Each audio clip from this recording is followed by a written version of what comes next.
Hello, and thanks for tuning in to part 2, the second hour of the first episode of Back to the City Minneapolis Music Conversation to be put out through City Pages.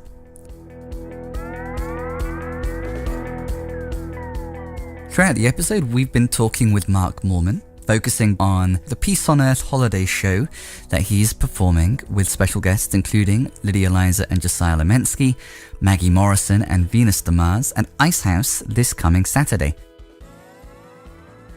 We're taking a journey through Mark's catalogue. In part 1, we focused mainly on Between the Devil and Middle Sea and Mr. Sirius. And that first part closed with the introduction of a thread, that being consideration of the existential significance of the personae created by performers. And that thread is going to lead us through this whole second hour. I referred to a book by Oliver James writing about the significance of David Bowie's Ziggy Stardust persona. In it, James argued that it was through creating the persona of Ziggy Stardust that Bowie was able to confront himself and address his fears. So it's that consideration of significance to mental health of personae that we begin reviewing the Mr. Sirius and Invincible Criminal characters in this second half of the show, as well as Mark's departure from them in Double Silhouette and The End Is Not the End. We'll be talking about love, loss, life and death, and also the holidays, with once again Mark's Peace on Earth holiday show on the immediate horizon at Ice House this coming Saturday. Porcupine are on that bill too, and a special bonus podcast interview with Casey from Porcupine will be available on mixcloud.com/Simon-Calder within a couple of days. So without any further ado, let's pick up where we left off. Mark and I are just beginning to discuss the social and psychological significance of personae, from Ziggy Stardust to Mr. Sirius.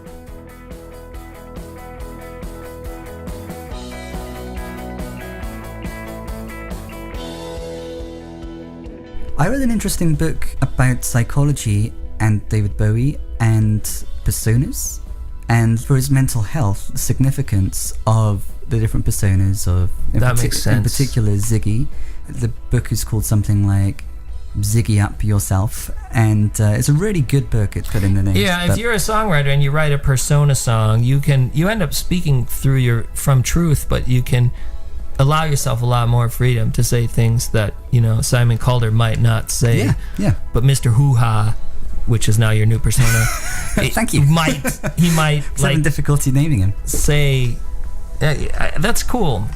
Looking back then, are there any songs where that's happening with Mr. Sirius? Oh God, you mean like the songs where that character is like super on fire? Where you feel that, looking back on what you've been doing musically, are there any moments where, looking at your life and thinking about that journey, something significant is happening through a Mr. Sirius song? Well, that character is like definitely a persona. Yes. He's kind of a, hip swinging, like Elvis Presley zombie from the dead. So a song like 16 Animals or Substances, those are like Mr. Sirius, and but by the time Double Silhouette came along, that guy wasn't around anymore. Right. Those were two of my first favorites. When I first encountered. Ironic, isn't it? Yeah. I don't particularly identify with those two songs. It's coming from my own conscience. They're like, it'd be a good bad guy in a play.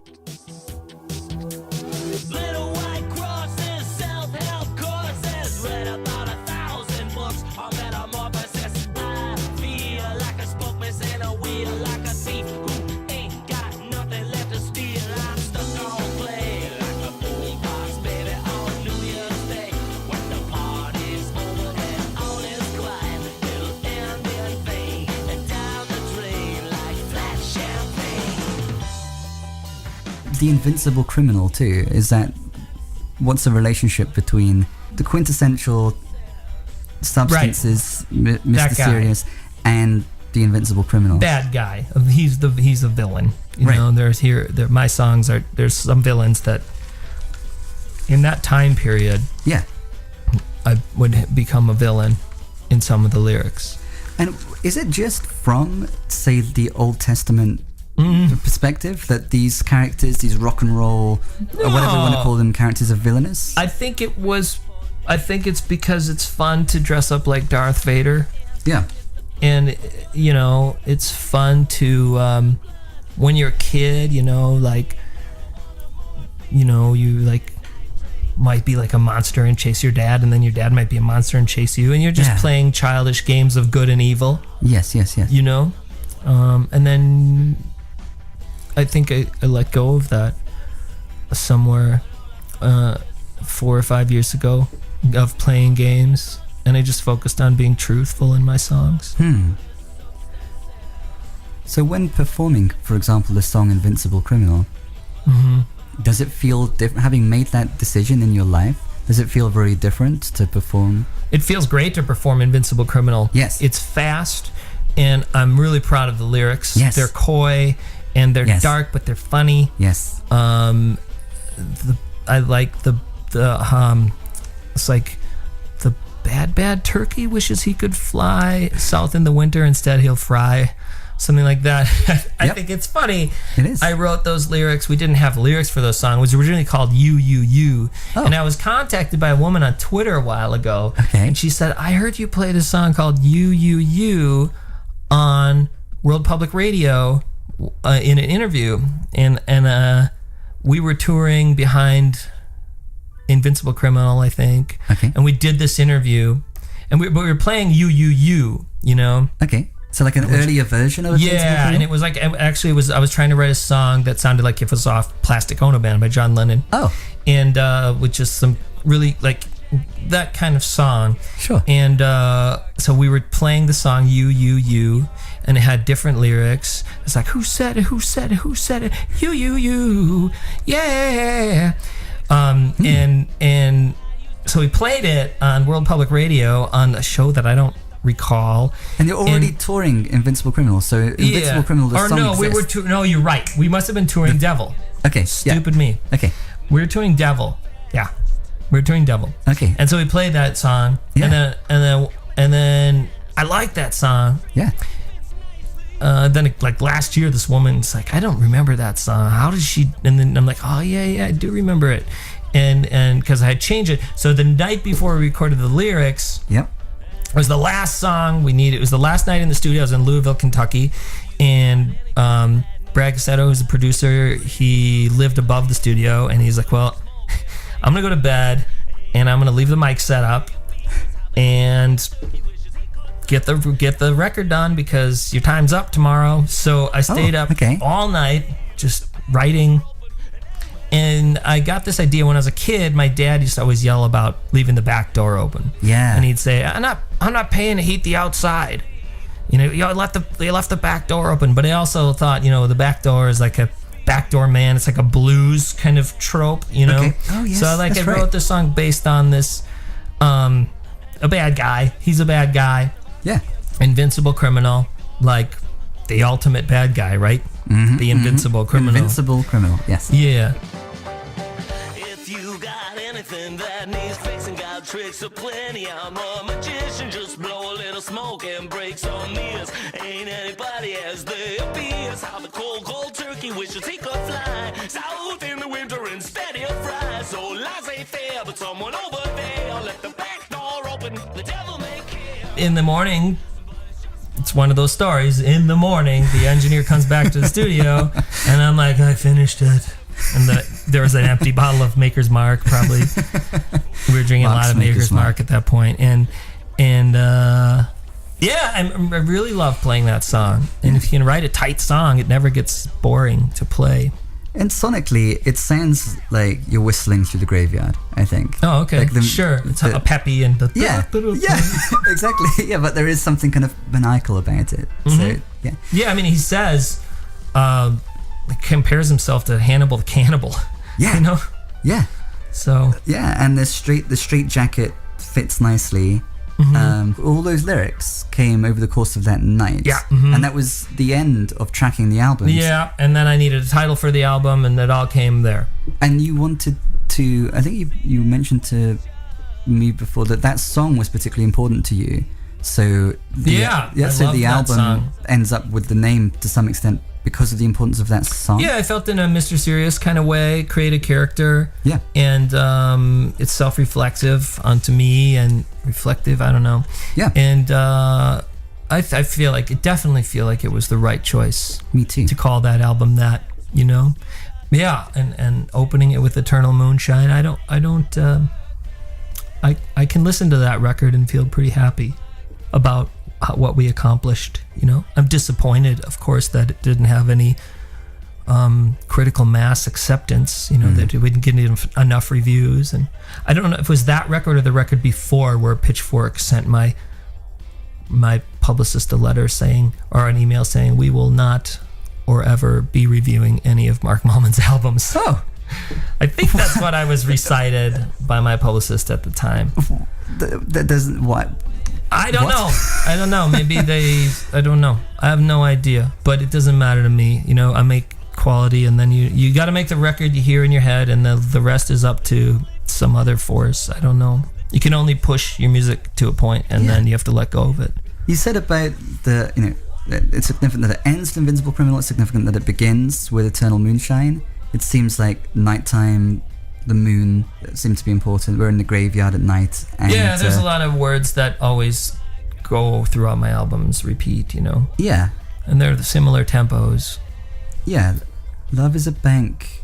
Love is a bank you rob, but that's from White Leather Days. That is from White Leather Days. But there's a reference to, do what the moonlight tells you to. And nobody gets hurt. It's definitely a bank. I mean, I've been writing these bank robbery songs forever. Yeah. And the new record, I'm debating whether I'm writing a book right now, and I'm not sure if I have this bank robbery musical that I've been working on. Ooh. But it's, you know, I only have enough time and money to focus on certain projects, unfortunately. So I'm not sure if the next album will be bank robbery songs or Moonlit Criminals. Yeah. I'm not sure anymore. But, you know, the bank robbery idea is kind of in my past. So I don't know what I'll do with those songs. But if The End Is Not The End is the album where you kind of drop the Mr. Serious and your mark and you're working through... The Double Silhouette was that. Exactly, yeah, okay. Yeah, that makes a lot of sense. Glad you clarified that. Double Silhouette was where I'm like, you know, I'm just going to write a true story about this breakup. I'm just going to write this breakup. I'm going to be like Hemingway says, I'm just going to write the truth. Yeah. And it's just going to be a story of what happened. Yeah, and the metaphor of dirty dishes, like, who can't relate to that as a way into thinking about problems in a relationship? Yeah, it's true. You got to do your dishes every week, otherwise they'll build up. Yeah. You won't have anything to eat off of. Can't let your problems consume you. Yeah, and that can be a metaphor, relationship. but it can also, I think, even just like housemates, surely people who live in close quarters, there's going to be a disagreement about the dishes About at the some dishes, yeah. point. So that's just exactly the right image, I think. Thank you. Yeah. I never lived with that person. I wish I did, but that's eons ago, 5 years ago. Yeah, you wish them the best. I do. I think that's what, when I wrote Double Silhouette, the album, that's one thing that I really was like, there's a lot of breakup songs that are Woe Is Me, but I didn't feel like there were breakup songs that kind of admitted flaws and were, as an adult, kind of mature. I didn't feel like there was enough of those. So Double Silhouette, the album, the entire album, is like a telling of, you know, maybe in a way like Marvin Gaye's Here, My Dear, but you know, I admit my flaws, and I literally apologize to that person, you know. And when she heard the record, she was grateful, you know. The record is an apology as well, but so you personally apologized. I didn't do anything wrong. It's just when you're in a relationship, there's a lot to apologize for over 2 years, you know, little things. Yeah, so you're not saying, in this instance, I was the guilty party. No, but in human relations. In human relations, it's like, hey, what I'm saying on the record is, I'm sorry for whatever I did to contribute to the demise of our relationship. Yeah.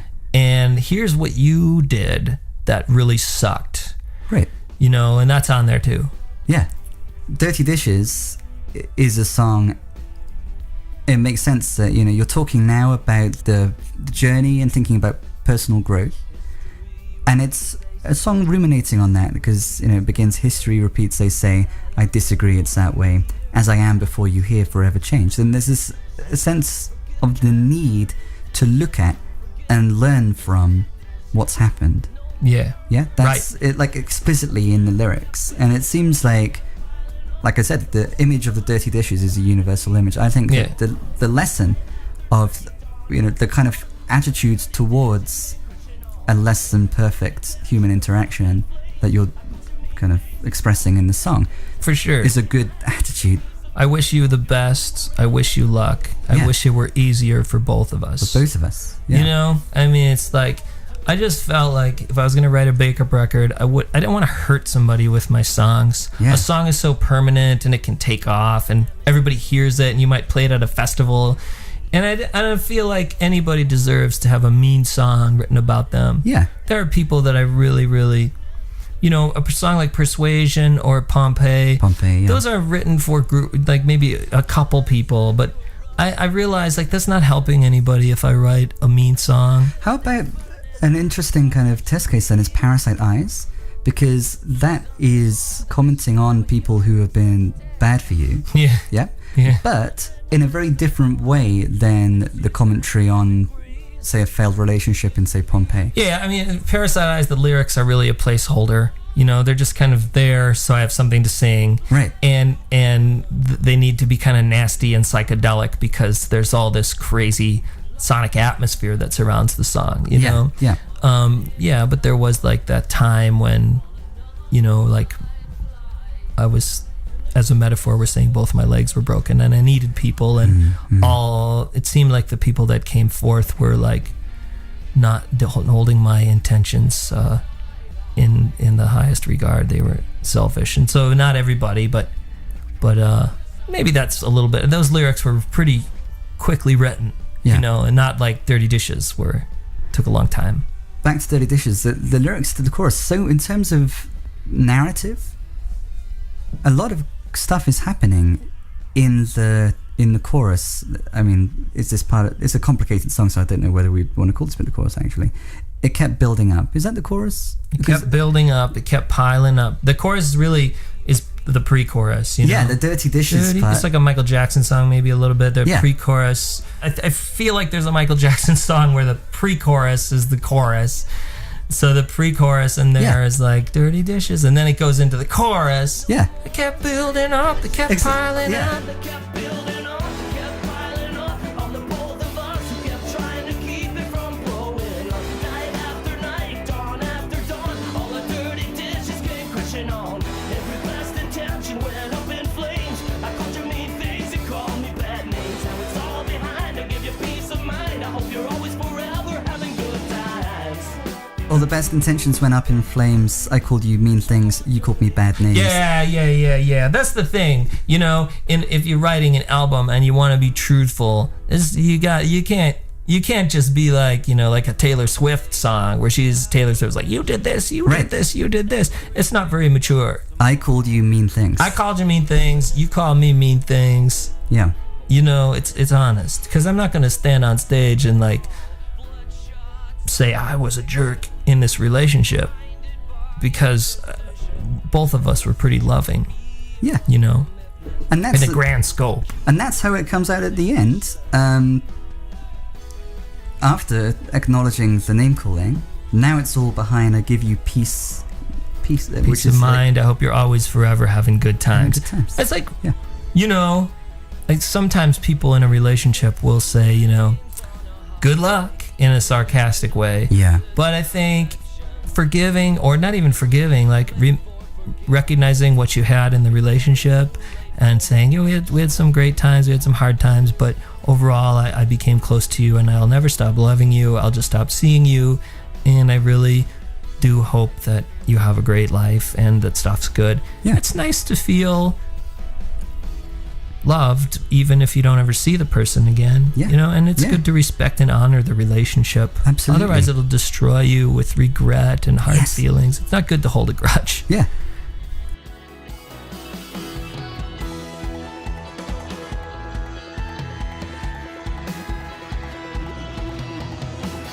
I guess we'll never really understand what exactly happens. So much for Hollywood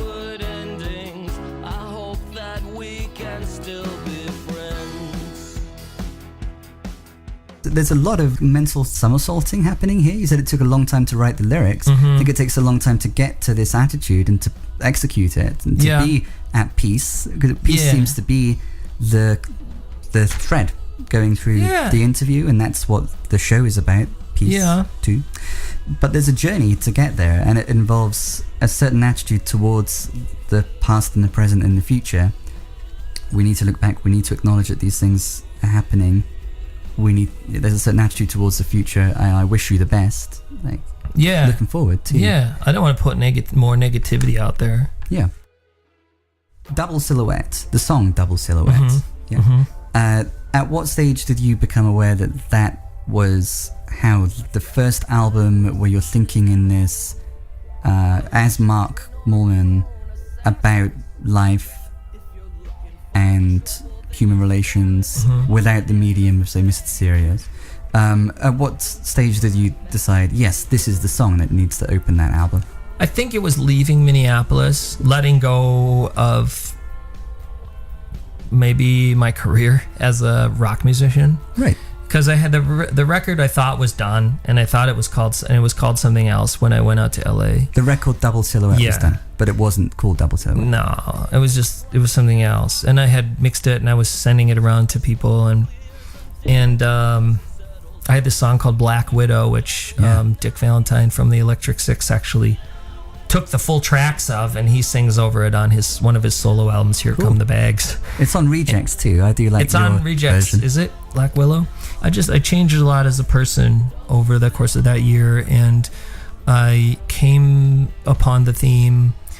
I was like, well, I have like 60% of these songs are about this one person, so I'm going to make 100% of the songs about this one person.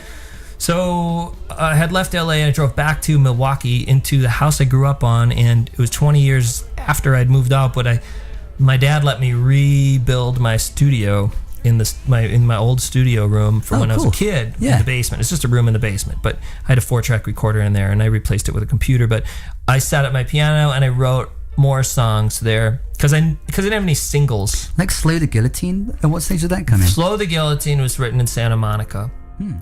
With the innocence of Laura Palmer, she said I made her feel like Dorothy Parker. People said she slept around. I guess that's what I thought I needed after you. Was it making love or just making trouble? Was it music in my blood or just another bottle? A streak of one-nighters a night, a one-liners. It's the work of getting over you I employ. That song is about when you torture yourself in a relationship. I kind of have this theory that breaking up slow is easier on the heart than breaking up quickly. And the idea is when people say to me, like, why do you take so long to break up? Why don't you just break up? You know, why are you even taking 5 months or a year to break up? I don't feel like it. And that's, to me, is like people saying, like, why do you want to slow a guillotine? You know, a guillotine. My mastering engineer was always saying, and I was like, I know that, dude, but you know, so like, why do you want to cut your head off slowly? You know, but I don't know, it's just the way I do things. But Double Silhouette was written in that basement where I like recreated this, you know, where I wrote Goodnight Goodbye and where I wrote Tell It to the Judge and We Don't Leave Each Other in the Night, you know, when Wisconsin. And I wrote Double Silhouette, but I didn't have the lyrics. I wanted to write a song about recognizing that your partner is seeing someone new, you know, and that's what a double silhouette is. That's like what the double silhouette is. Me and the guy, like two dudes, you know. Right. You're the new boyfriend and the old boyfriend. Yeah. So the old boyfriend, in this instance, you being someone who there is still a very, very rich and absolutely significant human engagement with. Yeah. As manifested, for example, in Dirty Dishes. Right. So, like, yeah, it's like, that's what a double silhouette to me is. Like, the idea that, like, oh, my ex has a new partner. Right. And so, in my mind, I was that person's life partner, and now there's a new partner. It's like two two silhouettes kind of combined, you Yeah. know, and having to accept, fully let go at that point. Wow, You know, it's a yeah. double silhouette. So this is the album about post breakup. You know, how am I going to accept the fact that I'm alone and they're with somebody new, and my ego is having a lot to swallow here. Yeah. I've been hiding out in Casablanca, where everything is black and white, until the smoke clears, until the dust settles. I'll be seeing you double tonight. One option would be fast guillotine. Yeah. But that's not the option. Well, in you that choose. case, once you find out they're dating someone new, the guillotine, sometimes you don't have a choice Right. on how the speed, there's no speed dialer on the guillotine or guillotine, whatever side of mastering engineering you are on. Funny.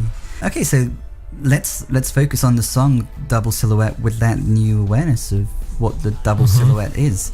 It's echoed, you know, double silhouette is significant. I think that's repeated. Right. And then shadow. It's actually silhouette, double silhouette. Oh. Silhouette, double silhouette, shadow on shadow. Shadow Not on that- shadow. Shadow on shadow. So like the idea is like, the idea of like in a movie, like in a silly movie, Yeah. you're driving and you drive past your old lover's house and there's two silhouettes kissing, you know, Yeah. on the shades. This is like a double silhouette. But then the abstract idea of having to face yourself and this new person coming in is a double silhouette too. Yeah. Okay, so The placeholder for the lyric was cigarette, double cigarette, but that was Really? just the placeholder lyric. Yeah, yeah. because So we had the idea of a double. double was still there. Because it was like a triangle.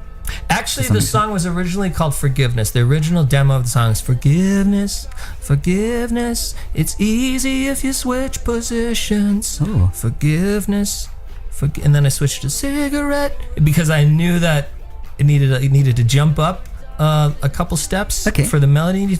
I feel like the chorus, you know, of a song needs to be up a register. Yeah. You know, Always, or just in this case? a lot of the times I do it. You know, Michael for the most Jackson part. doesn't do it all the time. Like in Billie Jean, like the people always told me, be careful what you do, and it's way high, Yeah. and it, oh no, now that's Dirty Diana, but Dirty Diana does it too. He goes Yeah. up. I feel like Michael Jackson pre-choruses are higher in intensity than the choruses Interesting. are. You know, Like, definitely like Billie Dirty Jean. Dishes? That Dirty Dishes is like that. Yep. And Dirty Dishes ends up with the forgiveness. Dirty Dishes, forgiveness. Yeah, yeah, Dirty yeah. Dishes, forget. Yeah. So there's forgiveness. Thank you for pulling me out of them. I do think about Michael Jackson's songwriting a lot. You know, Yeah. since I've started writing songs, he's like the Picasso of pop songwriting, Oh, or yeah. the people he worked with. Yeah. You know, The first 7 seconds of the album and the song Double Silhouette really sets a mood, I think. Yeah. With that, did you, in that case, were you thinking this is the first track? yeah, Unlike- definitely. unlike with Death Wish. I mean, Yeah. that's where I'm at now. Where it's like there's a sounds that like are characters in the album. Yeah. Songs that have sound. There's a soundscape. I guess it's time we started asking. Okay. Are we children or grown assassins? Yeah. So that's the thing. opening The there, breakup's over. The album starts. Right. And you're saying, okay, here we are. It's like a letter to that person. Interesting. It's still one-sided. It's Yeah. not a discourse. Inevitably. But yeah, right. But I am saying like, hey, I guess looking at love, are we like being childish or are we being adult sociopaths? I guess there's no, you know, It's difficult to it's tell. hard as to a- look as the back person at a that's asking the relationship question. and say we were both human beings, because Yeah. towards the end you have to be very mature in order to not become a monster or something. Why Welcome to My Masquerade? I think it's more like definitely that lyric is directed at an audience thinking about performing it live. And, you know, saying... Yes. Yeah, because if you're looking for trouble, you're staring it right in the face. It's definitely written with the audience in mind. Yep.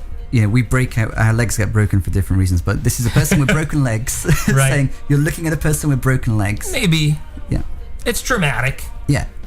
It's overly dramatic. Yeah, It's an yeah. extreme way of looking at things. But in songs, I think it needs to be that way to keep them exciting. Yeah. Dreams and nightmares keep on coming up throughout the records. Mr. Serious has dreams. Yes. The End Is Not the End at one point was going to be a different record called Nightmares. Nightmares, yeah. And in Double Silhouette, we have the kind of partner lines. Nobody ever dies in nightmare, so I guess I must be living the dream. But then that kind of switches around at the end of the song. Yeah, so that was originally, that's from So Much for, oh no, that's not. There was a song called So Much for Hollywood Endings. It's just like the third song on that. Yep. That used to be called Slam Dancing Sideways. And the chorus was, nobody ever dies in dreams, they say. And so I think it's in the other song, but that idea of that kind of urban myth that if you die in your dream, you die in real life. We used to say that to each other in 6th grade, or I think it's even in movies too. Uh-huh. That's kind of what dreams represent on that record. It's only like part of the rock and roll vernacular in like a Stevie Nicks dreams Sure. kind of way. Dreams. Yeah. But in The End Is Not the End, it's literally nightmares, because I couldn't stop having nightmares. Yes. So those are gone now, for the most part. But Good. yeah, Yeah. it's good. But my dreams are boring again. It's nothing to write about. Giant bird on a pancake. It's not going to happen. It's interesting, the different attitudes about death and immortality and life throughout the songs that we've been talking about. So in Tell It to the Judge, we're only here for a limited time. It's a lyric. In Double Silhouette, I just want to live forever, but nobody ever dies in dreams. And Yeah. then in The End Is Not the End, the end is not the end. Right. So thinking about the personal journey, there's a shifting of attitudes. Yeah? Because when I was really young, for me that's like 10 or 12, when I started writing pop songs. Yeah. I was writing love songs, and then I realized the only reason I was writing love songs is because that's what I liked top 40 music, and that's what people wrote about, and That's what most songs are. Yeah. So when I was 18 or something, I decided I was like, I'm not going to write any love songs. So a couple weeks ago, I was like, I made this Spotify playlist of my top 8 love songs, and I went through my records, and I couldn't find many, and so direct, love songs, I love you, Simon, kind of songs. Sure. So I think, like, for me, I took that other route, which was like, well, why are we alive? What does it mean to be alive? Are we in a matrix? Are we in a salad? Yeah. So that's all the way through, you've been considering those kinds of questions. Yeah. But coming up with different answers, or moving towards not finding any answers necessarily? No, I kind of feel like it's the artist's place to ask the questions and the scientist's place to provide the answers. Yeah. Yeah. It's more interesting to ask a question, because then the listener can have an open, never-ending relationship with the song, whereas if you provide closed, I heard this interview with Quentin Tarantino talking about Pulp Fiction, where he said that he didn't ever want to tell people what's inside Marcellus Wallace briefcase, because he wanted to keep you imagining after the movie was over. Right. So I think there's a certain point to storytelling and art making that you should leave it open-ended and mysterious.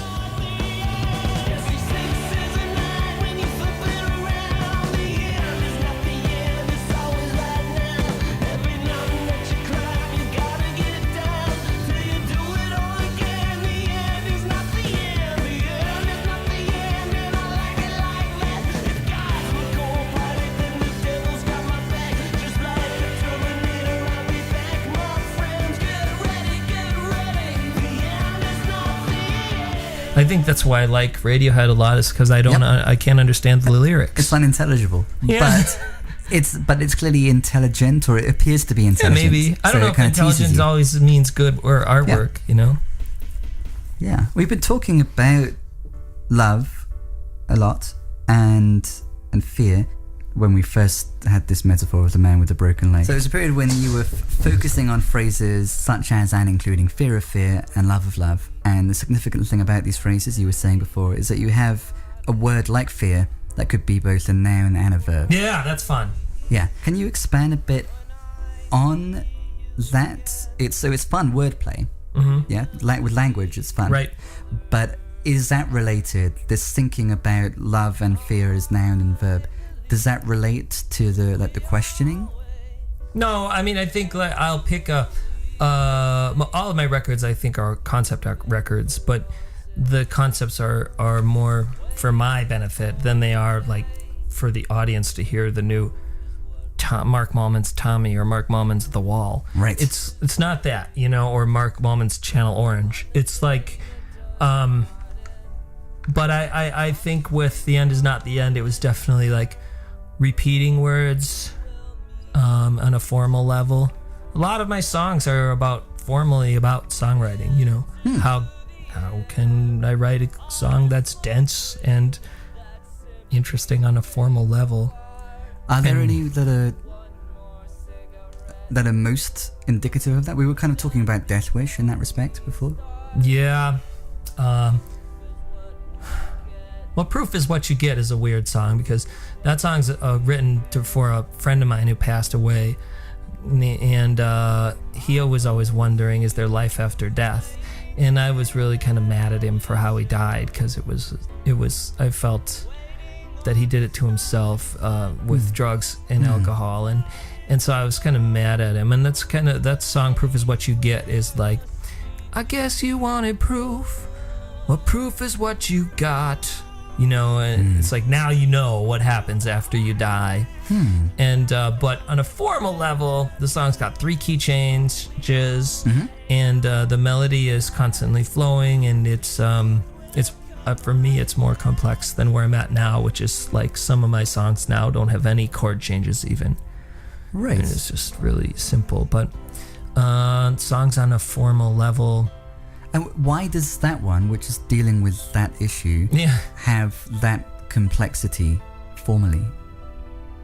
I think because I really loved him. Yeah. And I wanted to write something that was beautiful and showy and complex, because he deserved it. Yeah. I didn't feel like I could justify a lyric that was accusive without backing it up beautifully and like the soul that he was, which was a complex, questioning artist,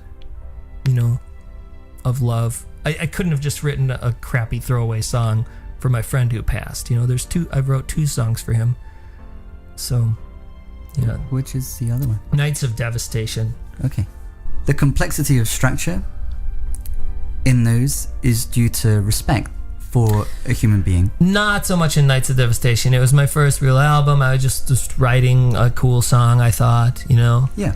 We did actually put the microphone in a refrigerator.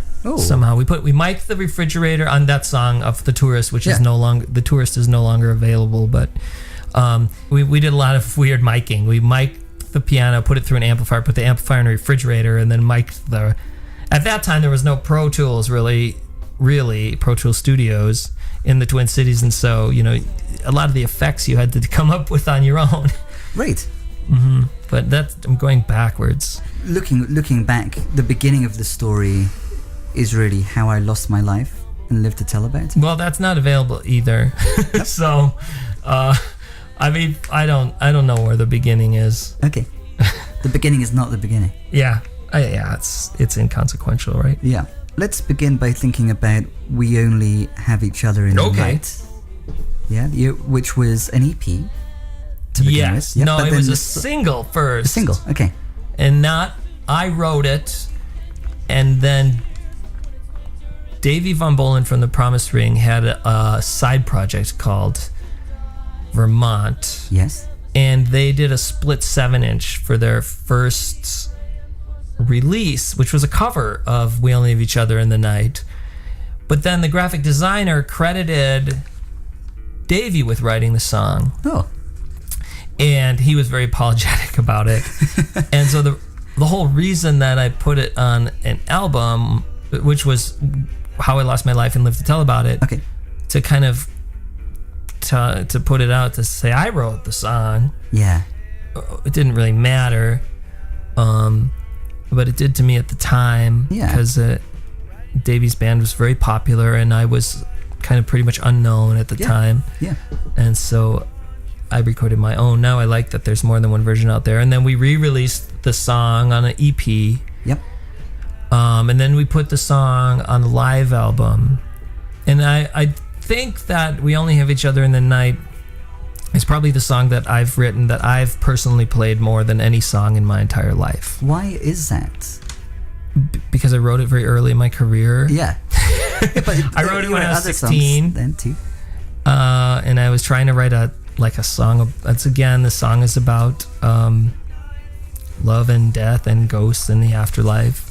And I was listening to a lot of Brian Ferry, and I was trying to sing like Brian Ferry. And you can't hear that on the recorded version, but On the live version, on the CD from the First Half Main Room CD, that's I think I can hear it there. maybe, I don't know. It's I was channeling Nick Cave a lot at that point in my life, but we do go into a really awesome Velvet Underground like Sonic Youth rant at the end of that song. It's pretty cool. Of the live version. Live version, yeah. Yeah. I really like that. I'm happy we were a really solid band. Different band now, but that album, I love that album too. It's for the Red Bedroom primarily. it's after the Red Bedroom, yeah. Yeah. And a song that was on the Red Bedroom that changes the most, and for me in quite interesting ways, is Who's Gonna Save You Now? Yeah, at that point, like, the Red Bedroom had come out, and it really, really catapulted me. Yeah. Marathon had catapulted me in a different way. But the Red Bedroom came out, and labels became interested, and the song was picked up on commercial radio here in town, Love Look At You, and things were really taking off in my career. But there was this really severe split between the character I was on my albums and the character I was on stage. Yep. So we would go out to New York. Yep. And the guy who had just signed Maroon 5 came out to see my show, and on the basis of the Red Bedroom, the album, thinking I was the next David Gray. And then I remember my manager at the time saying, "When you get out there, don't do any of that Jim Morrison shit." That's what he said. But I came out in a leather fringe jacket, and it was at Pianos in New York City off Ludlow, and I was maybe drunk. I don't remember. It was pretty crazy. You were Mr. Serious in the making. Yeah, and so what you hear on the live album is a version of that song that's pretty distorted and heavy. Yeah.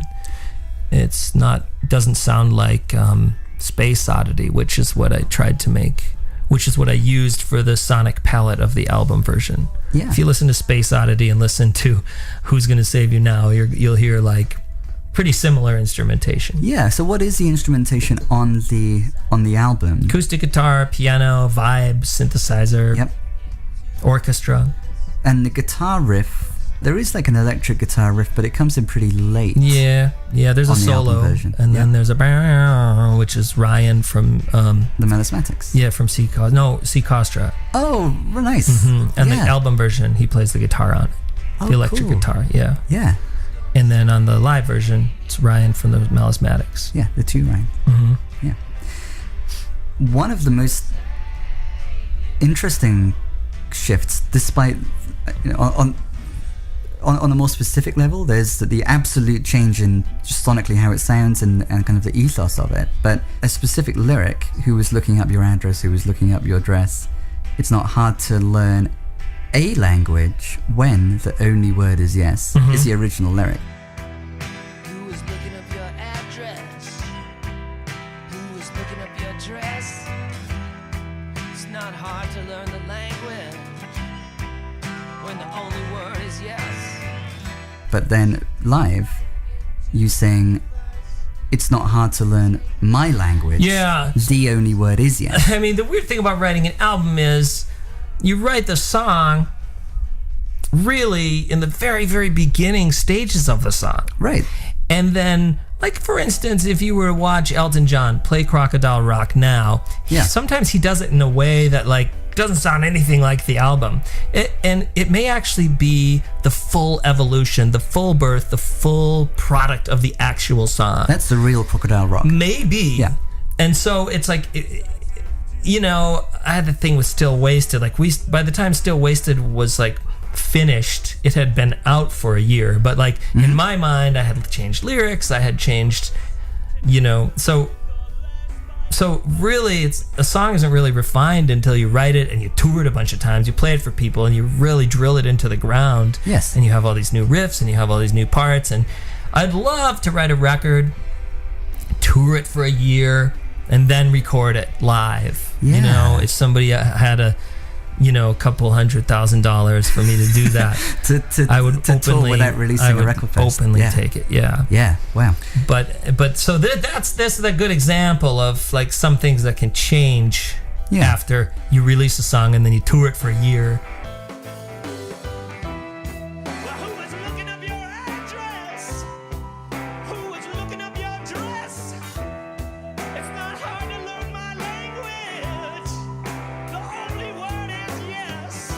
So with that specific lyric, what does it mean for there to be a language where there's the possibility of the only word being yes? I think it was a seductive line. Yeah. I was a young 26-year-old, what'd you call it, scenester then, you'd call hipster now. Sure. In Minneapolis, I was on the make, I had my mojo working, and I was a different person than I am now in a lot of ways. And so I was just like, my language is yes. You're in my world, and we only have the word yes here. It was like a real cocky sentiment. It's interesting, when you write the song, it's not about you. It's not hard to learn a language when the only word is yes. But then by the time you're performing it, my language, and you're asserting what's interesting about that is kind of what I was talking about before, is like, when you sing a song to an audience, you're communicating something. Right. And I've always felt that way. And I guess that's why my live show is crazier than it sounds like on the record. When you're in a studio, you're in a silent room. Yeah. When you're writing a song, you're usually in a silent room. Yes. So you're going to respond to your environment. Yeah. You know, so I can see like the beginnings, the genesis of like the invincible criminal there. If like someone whose only word is yes, someone who is invincible, someone who does things, who breaks in the back door. The mythology of the rock star. Yeah. You know, like maybe Roger Waters' character on Animals, or maybe before that, but like the character, not the evil bad character from The Wall, but the other character in The Wall, Pink. You know, the comfortably numb guy, the two dialogues, the chorus and the verse. Yes. There's a good guy and a bad guy in that song. And I think like in between the Mr. Serious character between 2002 to 2010 is definitely the kind of a guy that's like a zombie, because he's a bad guy zombie, because music is, arena rock died in 89 or something like that, you know? And so here is this person absurdly running around like it's still a thing. Yeah. You know? I remember this New York Timeout said, who says 70s arena rock is alive and well? We do. But I mean, I often talk about that, like rock singers are zombies, because we're just, it's a dead art form in a way. It means a lot to the people that play it. Yeah. But I don't know how much it speaks to the times. Yeah. Or the technology or the climate of consciousness. Yeah, right. It's accelerating down the highway with the shades, the sunglasses on, and a leather jacket. Yeah, I mean, people are doing that, but people are doing it and they feel great and they're having a good time. But there was a different climate when rock music was at its apex or at its climactic moment between the 70s and the 80s. The climate of sex, the climate of gender, the climate of technology, the climate of individuality, the climate of oil, and temperature and climate. We're all very different back then. Absolutely. And so now, I mean, we don't live in that time. And it's I think that's another reason why Mr. Serious kind of, in my life, kind of faded. There's more important things to think about than maintaining and constructing and maintaining this, one's own mythology, perhaps. Maybe. I don't know if importance is relevant. Okay. I think maybe I grew to the point where I could just let go, or I had explored that idea fully. Yeah. I had turned the classic rock of my childhood on its head, on its side, on its ass, on its back. I've explored every single crack in its body, from its armpit to its asshole, and I was done with it. And I was like, okay. And I just walked away and was like, I'm just going to tell my own stories because I'm a master of my craft. You absolutely are. There's the idea of the performer or the rock musician as a zombie live on in monster movies. There you're saying I've been a monster. No, that's me pretending I'm Mick Jagger. Okay, but Mick Jagger is to some extent like the epitome. That's Would true. you say? Yeah. That's true. Yeah, no, you're right. Yeah. You're right. But it's not... I played the hero, I played the beast. Yeah, but I'm using that kind of voice and that character to say something personal. Whereas before, it was opposite. I was just becoming that character to be culture critical. Yeah. Whereas now, I'm just pretending I'm Mick Jagger so that I can embed this factual telling of the people that hurt me. Right. Yeah. It's more open, more raw now, less protective. It's interesting, though, that, rock musicians can be seen as these self-focused zombies. Right. But also, they are the heroes for many of us. As a musician, you have heroes. You have musical heroes. I have musical heroes. We mythologize, say, David Bowie. Right. Yeah. Even as he was doing so, like in Black Star, there's a lot of that happening in Black Star, for example. Right. That's interesting, because when I first listened to, is it 12? How many animals are there? 16. When I first listened, I'd stopped focusing on music, listening to songs like that, which say yes and kind of embody like the spirit of rock. Like that was important for me in my life at that time, and it's important for other people too, to have like human beings kind of taking on and embodying that kind of spirit. And I just wonder whether something like that is continuing, especially in the live show, but in a more kind of fragile, human, self-reflective way. I mean, I think like the first time I read this quote was by Jean-Luc Godard, the French new wave filmmaker, who said, "Art is the child of its time." There's another cliche that says, "Now is all we have," And so we're always changing, and our world is always changing. We're always becoming new people on a cellular level, even. So it was imperative, maybe, that we idolized, mythologized certain rock stars. Yeah. But I think ultimately it was unhealthy. We were, in the 70s, 80s, 90s, we were under a kind of a tyranny, or there were just a few people that would say what kind of music was available to us. Right. Now, it's not that way anymore. Yeah. Before it was like, we're going to pick that person to be a rock star, that person will be a rock star, and you have 5 rock stars to choose from. You have rock music to choose from as your rebellious style. Right. But now, choose your rock musician. Rock is just another style. But it hasn't really innovated or changed. Really, it kind of, I think it ran its course in the 90s, and that was it. And now there are other genres that are like really, maybe even the 70s. I mean, maybe prog rock was really what pushed it. I'm not saying that rock and roll is dead, because I don't agree with that. I mean, I think there are people alive making impressionist paintings. They're making a living at it. They love painting as an impressionist artist. Yeah. But they're not at the forefront of painting. Yeah. And I think we live in a time now where something like Instagram has allowed us to mythologize ourselves, and I think that's really healthy. It's taking power away from celebrity and celebritizing ourselves.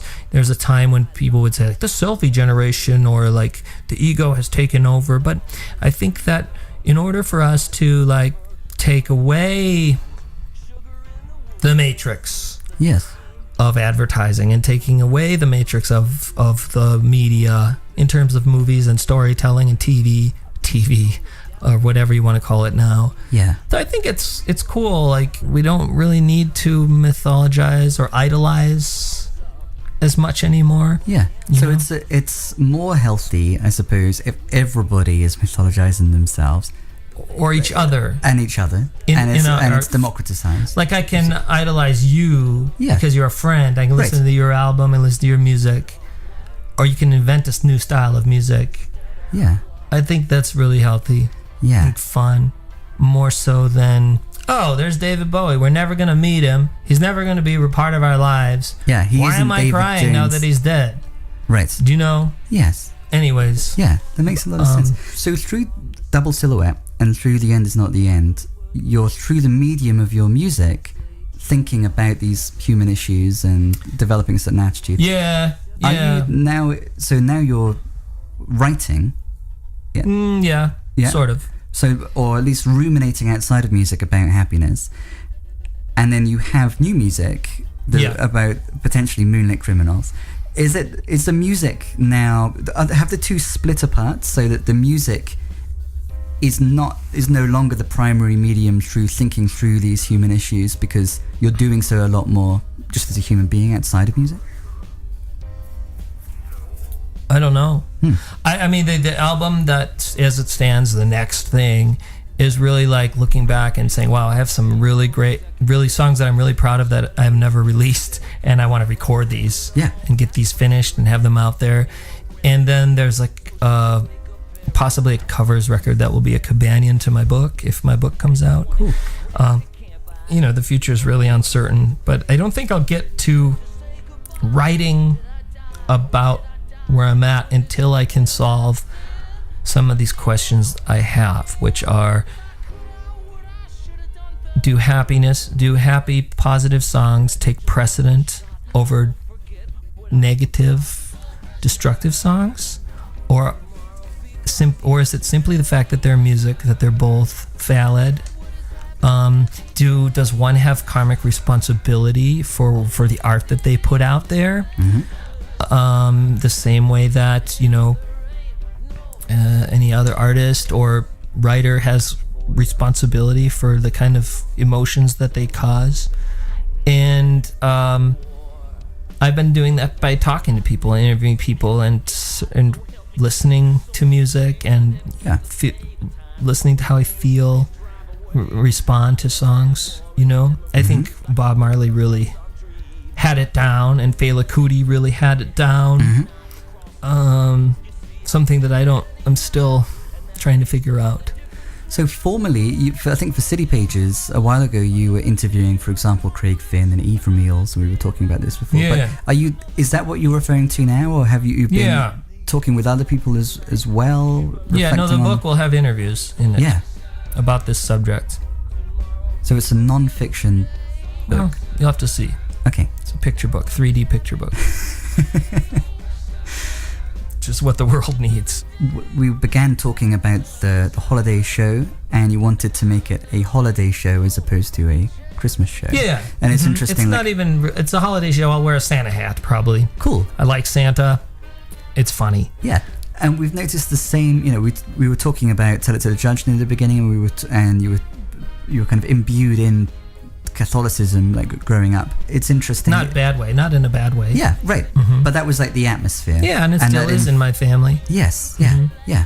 In the final record, Let It Shine, you were emphasizing it's really important that is like a religious song. The Let It Shine, the original song Let It Shine, is a religious song. And then your song is kind of a song about the song. The song is about how my mom was really bright, positive, shiny, happy person, and she would sing and didn't care, and was very nice and didn't care if it was like corny or cheesy. She was like unabashedly like a very powerful, bright light, a beacon of kindness and gentleness. Yes. Like a lot of people who see our mothers that way. That's how I see my mother. Yes. And so the idea is looking back and seeing like this nuclear, this atomic power of a sweet smile and a hug.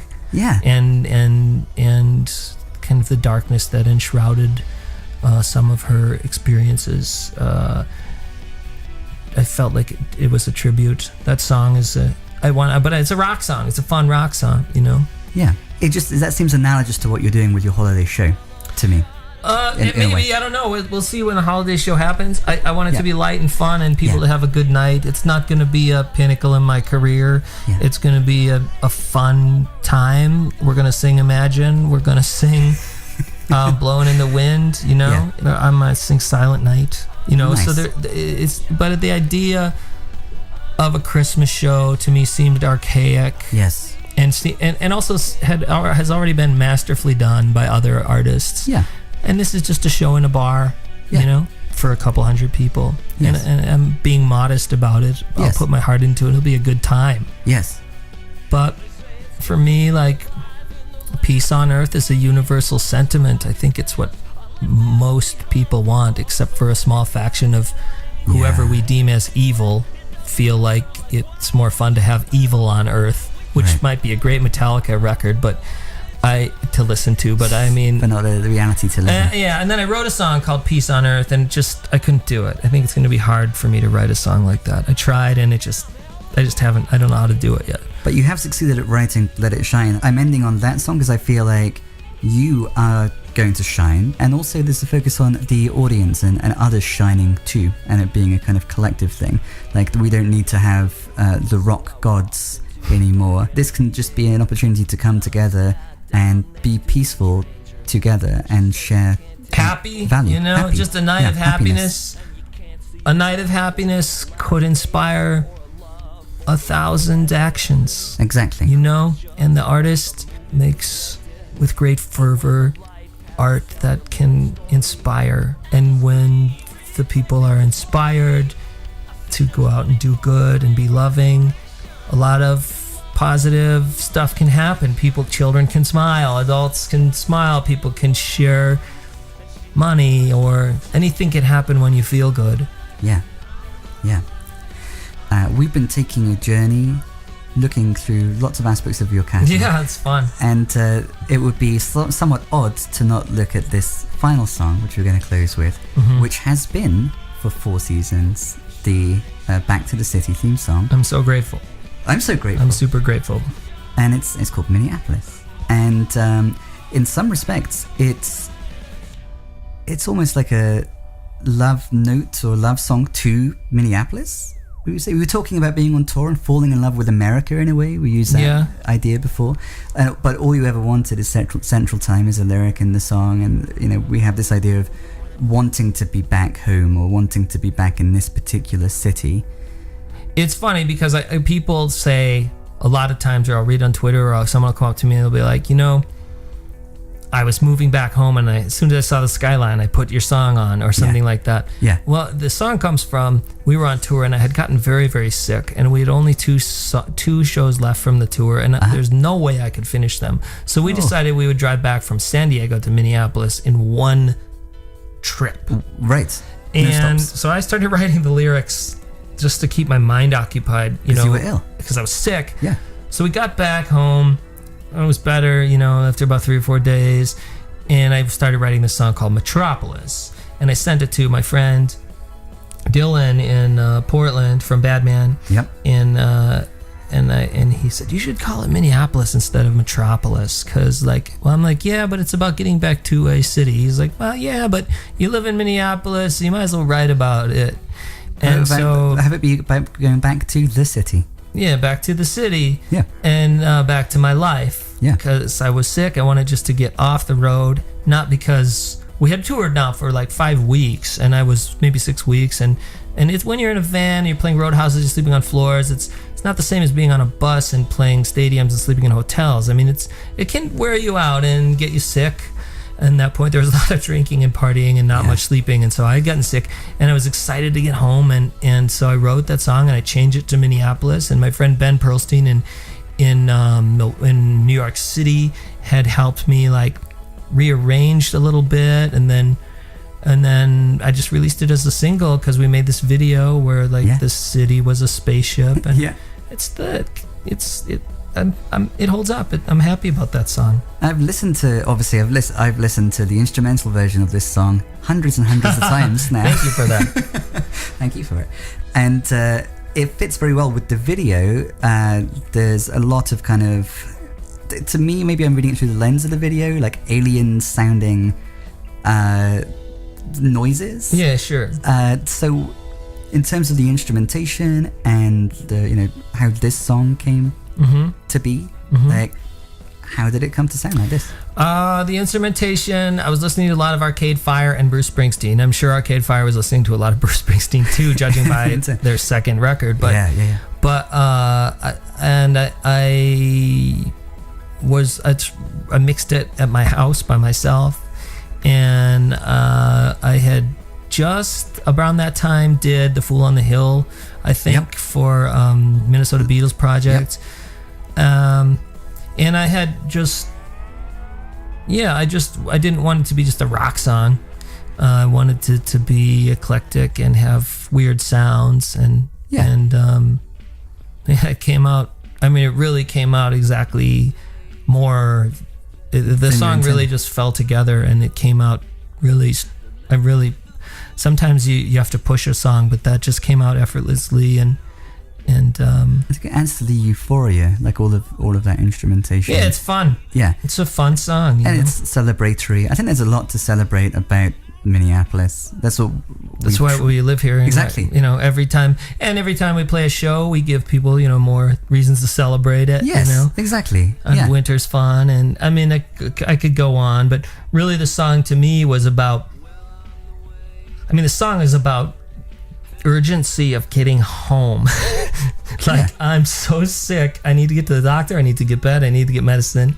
And like, it wasn't something that could be done at a emergency room. Like, I needed to get home. But even the idea of home, like a place of peace and a place of community, those are threads that have come through the interview and I think your music. Yeah, it's great. I mean, it's cool to be, sometimes I do lie in bed at night and I think if I would have done this thing in my career, or if I were to change this in my career, I would be, successful in a different way. Yeah. But I do really feel blessed that I'm so integrated with the community, and that songs like that have the life that they an acclaim and life that they have got, Yeah. And I mean, who knows? The Super Bowl is coming to Minneapolis, so we never know what tomorrow might bring. Maybe that I'll be playing stadiums in 10 years if we're still alive. Anyways. Please, It's been a lot of years since yesterday, but the Marathon Man has music to play. Yeah. and it's been exactly 1 year plus 2 weeks of Back to the City, and we will continue in new form through Undercurrent Minneapolis and some other platforms. So look out for that. We'll be on Mixcloud still, if that's how people listen to it. Mixcloud.com/Simon-Calder. Thank you for listening to the 4 Seasons. Thank you for joining me at the beginning and the end. Keep listening, and I'm sure I'll see you on other episodes of Back to the City. I hope so. Thank you. Thanks again to Mark for joining us for this pilot episode of Back to the City Minneapolis Music Conversation in its City Pages form. As indicated, it would be rather a shame to end this 2-hour-long Mark Mallman special without hearing Minneapolis, an instrumental version of which was gifted to us by Mark as our theme song a year ago. This is Minneapolis by Mark Mallman on Back to the City for the City Pages. I'm sure that we will hear it this Saturday at the Peace on Earth Holiday Show. I look forward to seeing you there. Ticket for a ride to the Central Time. How could anybody protest city life? Coming tonight to the Central Time Zone. House is haunted up the stairs. Nothing ever felt right over there. God in 24 hours I'll be crossing them lines. In 24 hours I'll be crossing them lines. Back to the city and back to life. Back to the city and back to my life. Back to the city and back to life. Back to the city, get me back to Minneapolis. Oh, Minneapolis.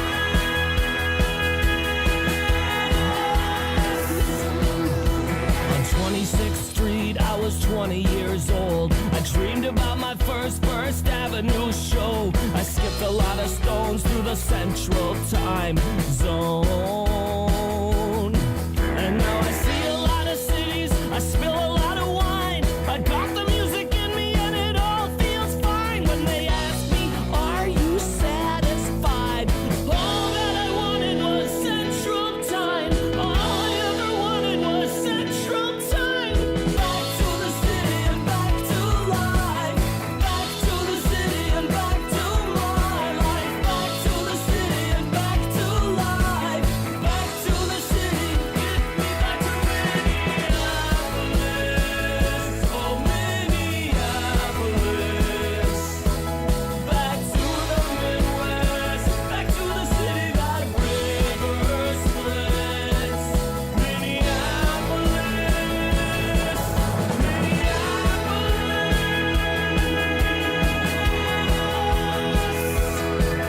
So I packed my stuff and started the car. Nothing ever feels like where you are. It's been a lot of years since yesterday, but the marathon man's got music to play and just enough money for gas one way to get back to the city and back to life. Back to the city and back to my life. Back to the city and back to life. Back to the city, get me back to Minneapolis. Oh, Minneapolis. Back to the Midwest. We'll be releasing podcasts through the City Pages website fortnightly, which is a fancy British way of saying every other week, as well as on other platforms including Undercurrent Minneapolis. All of the new episodes will join all of the past episodes right back to episode 1, season 1 that we did for Signet, the first time Mark came in. All of that is and will be at mixcloud.com/Simon-Calder.